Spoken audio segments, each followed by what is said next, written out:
is how to have tough conversations, or how to have conversations about tough stuff, how to be available. Because you know what, we've got to be ready for our kids to come to us and admit, does God really get this, Dad?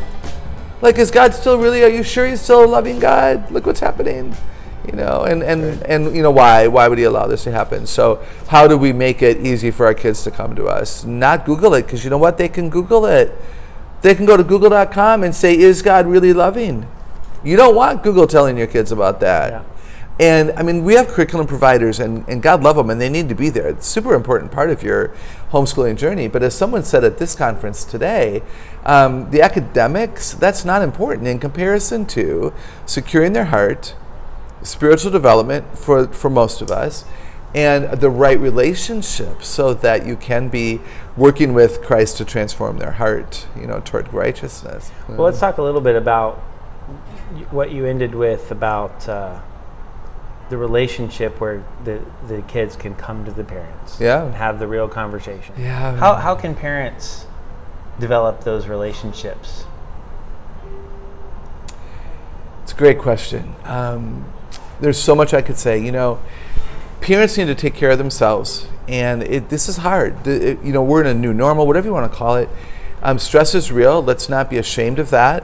There can be a depression. There can be some anxiety that's real. If the economy hasn't struck you, it's struck your friends and family. The health concerns are real. The different work relationships that you may have. Some of you are possibly working at home and you'd rather not. And it's 2.5 kids and a dog, and it's loud and it's chaotic and it's confusing. And so compassion for ourselves, and are we resting and taking care of ourselves so that we can be fully present? That would be the phrase. I want us to be fully present in marriage, in parenting with our aging parents. That means our phones are in another room. It means that we've rested and we're taking care of ourselves. I think for children, do we really love them unconditionally? Like, really? Do we say that? And are you ready for the big reveal where they come to you and they're like, Dad, I'm not sure anymore that I love God because I'm really angry at what he's allowing to have happen. Can you unconditionally love your son then? Mm-hmm. And what's that feel like and look like, and what's the first thing out of your mouth? Prepare for that. I actually teach in my seminar about being available for the tough conversations. I actually recommend that you prepare for demonstrating unconditional love with different scenarios. And what is the first thing you would say? Are you asking me? I know, you don't have to answer it. No, I'd be glad to. No, what would you say? Like, tell me what you're thinking. I mean, what? Excellent. What's going on in your mind to bring you to that thought? Yeah. What are your questions? I love that. Concerns? I love that. So rather than interrogating, asking for more information, asking for clarification, what's your source of wisdom for that conclusion? And one of my favorite things, Matthew, would be, man, I'm sorry you're confused. Because, if I ask adults, do you like to be confused? Yeah. You would say no, right? No. Confusion doesn't feel safe or good or comfortable. And Well, another thing I would do is probably tell the story of when I worked at Kmart, and a Mormon kid came in and tried to engage me. Oh yeah, and knocked my socks off. I mean, I just was spinning in doubt. Wow. And I went home from work. I was in high school. I mean, I'd already committed to ministry. It wasn't like I was a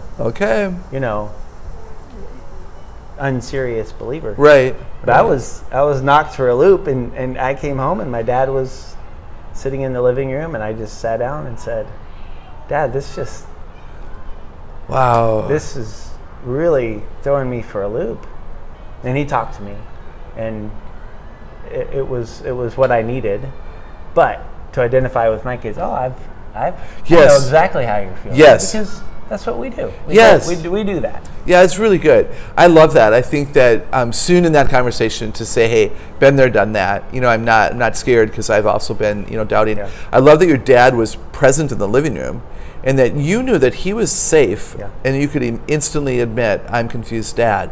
I love that it was your dad. I love that he was available. I love that you knew he was trustworthy. Yeah, I think, and we do need to listen longer. That's something I talk about, and for us to not be afraid. So for us to respond with compassion. I'm sorry you're confused. Thank you for trusting me. It's one of the most important things to say. Trust and security is like the foundation of all relationships, right?